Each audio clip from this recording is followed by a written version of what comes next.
Locker from Siri. Welcome to ChatIR. Today we're going to be talking about annual report trends, and we have Hugh Carter here with us from the TMX Equicom. Welcome, Hugh. Thank you. Now that annual report season is coming to an end, I wonder if you could talk to us about some of the trends that you've been seeing. Yeah, I think this year is kind of a transition year. I think we're in a bit of a sort of extended transition period where there are more options than ever in terms of printing an annual report. But on top of that, the technology is changing so quickly that there's more ways to go about producing an annual report.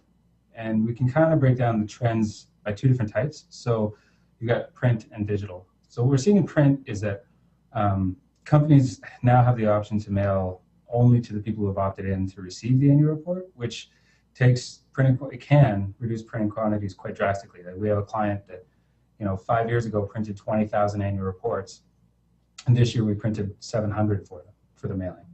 So that's really affecting the way that some smaller companies are looking at the annual report from a print perspective. I mean, large cap companies generally continue to put out the traditional style books, but in terms of options for smaller cap companies, you can do a two-piece book where the marketing section is separate from the financials and MD&A.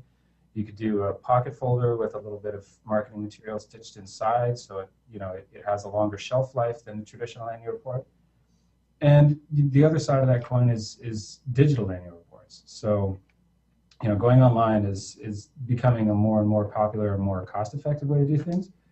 And there are so many different ways to produce it that companies have more options than ever. But, I guess the key point is that companies are still producing printed annual reports.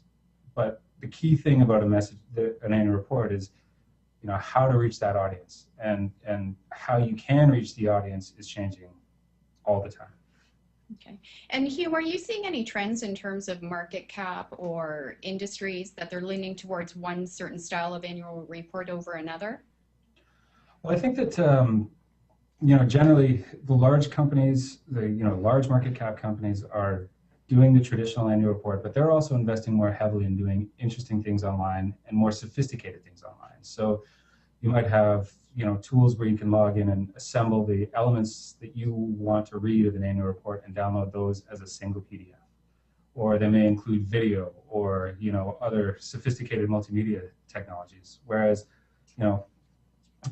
smaller companies, often clean tech or technology companies, are trying to do something simple online just to minimize the printing costs associated with the traditional annual. Okay, so obviously that's being driven by the costs associated with producing annual reports, whether it's online or in print. What are some of the key factors that people should be considering when they're making a decision on what type of annual report format they should be using? There's no single answer here. I think it depends on the company and it depends on the sort of shareholder profile that they have. So as mailing quantities decline, as I said, people might consider doing a two-piece book or something simpler in print and moving some of it online. But if you're a technology-related company or a clean tech company, there's obvious environmental concerns that you want to address by moving some stuff online versus ink on paper. But if your shareholder base is skews to an older demographic, or if you're a much larger sort of old technology company, a lot of those companies still choose to go traditional because that's what the shareholders expect of them. And I think the key concern there is to understand the audience and communicate in a way that they're expecting in the most effective way for them. Okay. Now, when I was reading through your white paper, which is titled The Annual Report Options and Alternatives to Maximize Values, I noticed that there was a study done by UCLA and that they were placing an improvement in revenues over the previous year when an additional color was used throughout the report. Can you talk to that a little bit and provide some insights to see whether issuers will be adopting that going forward?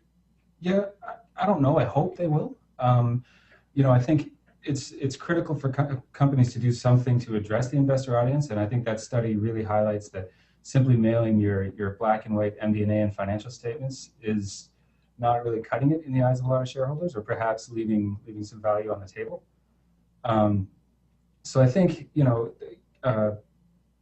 it's important that companies present their investment thesis in an appealing and attractive way. And that study really seems to suggest that companies that do that well are well rewarded for it in the market. So I hope that that indicates a broader trend in companies doing more on annual reports, obviously, but you know, time will tell. Okay. Are there any companies that you think have done an exceptional job on their print annual report? And can you tell us why you think that? Sure. It's a little bit early in the year still, so I haven't seen a huge number of annual reports yet. A lot of them, even the ones that we're working on, are still at the print stage. So it's a little premature for me to have seen a bunch, but one that I have seen that really connected here was a company called SXC Health Solutions. And why we really engage with it is that it's got, you know, bold design, it's got strong, consistent, succinct messaging, and the design is used to enhance the messaging instead of just decorating it. Right? At Equicom, we always say, you know, we always strive for three things: the right information, rapidly transferred with high recall, and I feel like that annual report really has all three of those things done well. Okay. And in terms of an online annual report, is there an issuer that's done a really good job? I guess it's pretty early days for you to have seen too many of those. Mm-hmm. And you know, they come in all shapes and sizes. So, you know, different market caps do different things online. But you know, to highlight one, Sprott Resource Corp is an example of a company that we think did a good job. They took their entire annual report online, mailed a postcard to all of their shareholders just to drive awareness and to drive traffic to view it online. It looks great in a web browser. It's a sort of a simple, engaging, user-friendly presentation. Works well on an iPad or a playbook even. But the reason that it succeeds, in our view, in my view, is the same way that the reason SXCs is succeeding. It's a good company telling a good story in a really compelling way. And really, you know, when you get down to it, that should be the objective of every company when doing an annual report. Absolutely. So do you still believe that there's a real value in having the annual report and that institutional investors and retail investors are still accessing them? I think they're as important as they've ever been. And I mean, one of our mantras here is the annual report is not a product, right? When people think annual reports, they think of a perfect bound book with 16 pages of color in the front and 100 pages of financials. That's not what we think of an annual report. For us, an annual report is a process. It's you know, a deadline for management to gather around and think about how to message their company, you know, reflect on the year they just had and articulate messages for the year ahead, present them in an accessible way. I mean, you know, now with technology, there are other ways to do it. So having that perfect bound piece with 100 pages in it isn't so critical. You know, you can go with video, you can go with HTML, you can go with a great presentation. But as long as you can get management to put the effort in to articulate the you know, investment thesis and provide closure to the fiscal year, then that's the key portion of an annual report. What the product looks like at the end of the day is less critical. Okay, great. Well, that was valuable insights that you provided. Thanks very much for taking the time to join us today, Hugh. If viewers are interested in seeing the white paper, you can access it at CIR.org. Thank you very much. Thanks.